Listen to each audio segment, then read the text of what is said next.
মিজানুর রহমান আজহারি ভাইও সুন্দর করে স্ট্যাটাস দিয়েছেন। আজকে শুরুতেই দুইজন মায়ের ঘটনা বলবো বলে আলোচনা শুরু করতে চাই। তার মধ্যে একজনের মা আপনারা ইতিমধ্যে খবর পেয়েছেন, আর একজনের মায়ের খবর একটু কম পাওয়ার কথা।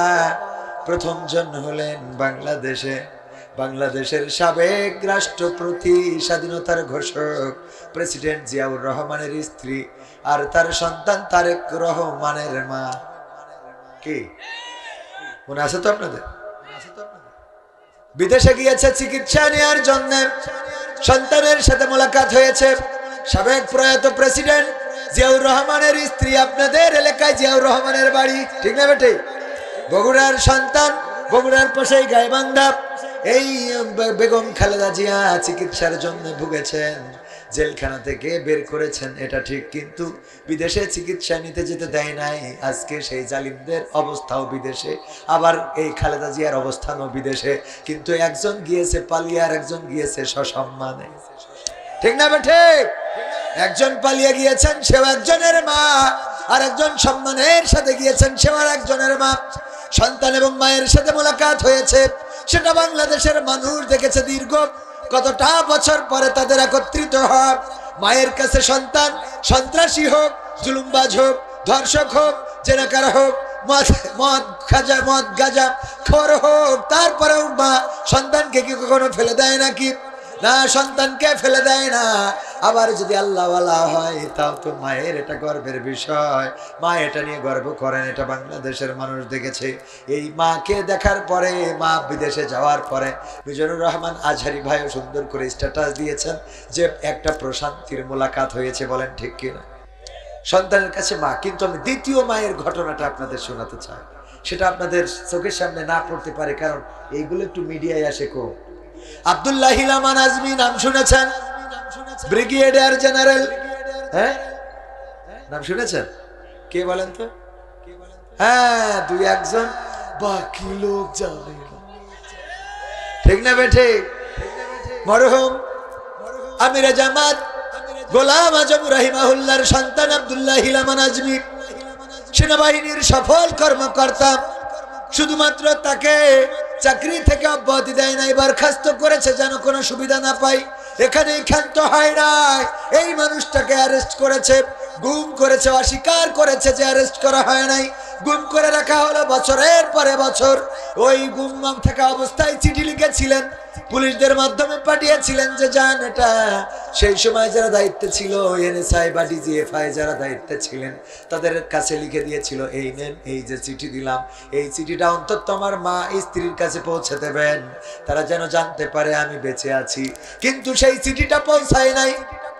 আব্দুল্লাহ হিলামান আজমি একটা ফেসবুকে স্ট্যাটাস দিয়েছেন, যেটা নয়া দিগন্তে আজকে অনলাইনে এসেছে, অনলাইন ভার্সন দেখে নিতে পারেন। নয়া দিগন্তে কত কষ্টের কথা লিখেছেন, যখন গুম অবস্থায় ছিলাম চিঠি লিখলাম মায়ের কাছে পাঠিয়ে দিবেন, আমার মা যেন অন্তত জানতে পারে যে আমি বেঁচে আছি, অন্তত যেন নিশ্চিন্ত থাকতে পারেন যে বেঁচে আছে। আর যদি মারা যায় তাও তো নিশ্চিত হওয়া যায় যে মারা গেছে। কিন্তু যদি কেউ গুম হয়, বেঁচে আছে নাকি বেঁচে নাই, এই যে ছোট গল্পের মতো জীবনে থেকে যায় না, গুম হয়ে আছে, জানা হলো না বেঁচে আছে নাকি মারা গেছে, দাফন কাফন করা হলো না। আব্দুল্লাহ হিলামান আজমি আজকে স্ট্যাটাসে যেটা লিখেছেন, ওই সময়ের কর্মকর্তারা তো চিঠিটা পৌঁছাই নাই, বরং যখন তিনি মুক্তি পেয়েছেন 5ই আগস্টের পরে, বের হওয়ার পরে যখন বাড়িতে আসবেন, জানেনও না যে মা জননী আর পৃথিবীতে বেঁচে নাই। কবরের কাছে যখন গিয়েছেন, বাবার কবর যেখানে, মায়ের কবর সেখানে, কবর জিয়ারতের সময় বুকটা ফেটে চৌচির হয়ে গেছে। আরে আমার মা অপেক্ষায় ছিল, হয়তো সন্তান একদিন ফিরে আসবে, হয়তো সন্তান একদিন আমার বুকের মাঝে ফিরে আসবে, কিন্তু না, আমার আর ফিরে আসা হলো না।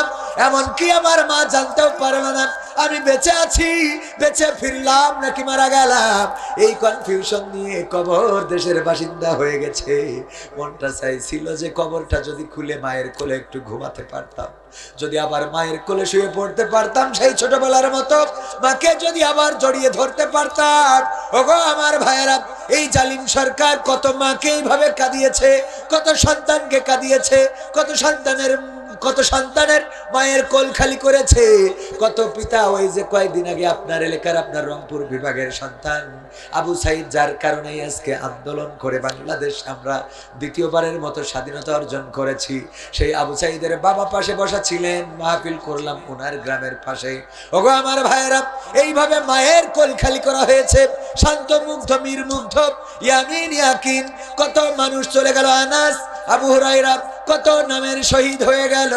ওগো আমার ভাইয়েরা, এই জালিম সরকার শহীদ করেছেন, কিন্তু কিছু কিছু মায়ের সাথে সন্তানের মোলাকাত হচ্ছে। এর জন্য আল্লাহর শুকরিয়া আদায় করার দরকার আছে না নাই? বলেন আলহামদুলিল্লাহ। কোন মাটিতে তৈরি রে তুই মা, কোন মাটিতে তৈরি রে তুই মা, কোন মাটিতে তৈরি রে তুই মা, কোন মাটিতে তৈরি রে তুই মা। কত কষ্ট দিলাম তোরে আমি সারা জীবন ধরে, কত কষ্ট দিলাম তোরে আমি সারা জীবন ধরে। অবধ ছেলে বলে তবু,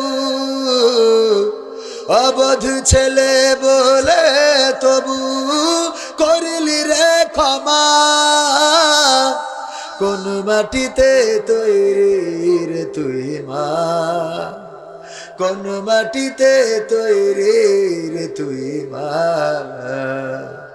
কোন মাটিতে তৈরি রে তুই মা, কোন মাটিতে তৈরি রে তুই মা। মাটির মতো সহ্য করার প্রবল ক্ষমতা, তবু তোর ঠোঁটে ঝরে মায়ের মমতা। মাটির মতো সহ্য করার প্রবল ক্ষমতা, তবু তোর ঠোঁটে ঝরে মায়ের মমতা। তিন ভুবনের স্বর্গ শুধু, তিন ভুবনের স্বর্গ শুধু তুই তো আমার মা। অবধ ছেলে বলে তবু করলি রে ক্ষমা। কোন মাটিতে তৈরি রে তুই মা, কোন মাটিতে তৈরি রে তুই মা, কোন মাটিতে তৈরি রে তুই মা, কোন মাটিতে তৈরি রে তুই মা। আবার যদি কখনো মা জন্ম আমি পাই, সব জন্মেই তোর কোলে মা সুখের মরণ চাই। আবার যদি কখনো মা জন্ম আমি পাই, সব জন্মেই তোর কোলে মা সুখের মরণ চাই। আমি মারা যাবার আগে, আমি মারা যাবার আগে মরিস না তুই মা। অবধ ছেলে বলে তবু করলি রে ক্ষমা। কোন মাটিতে তৈরি রে তুই মা, কোন মাটিতে তৈরি রে তুই মা, কোন মাটিতে তৈরি রে তুই মা, কোন মাটিতে তৈরি রে তুই মা। কত কষ্ট দিলাম তোরে আমরা সারা জীবন ধরে। অবধ ছেলে বলে তবু, অবধ ছেলে বলে তবু করলি রে ক্ষমা। কোন মাটিতে তৈরি রে তুই মা, কোন মাটিতে তৈরি রে তুই মা, কোন মাটিতে তৈরি রে তুই মা, কোন মাটিতে তৈরি রে তুই মা।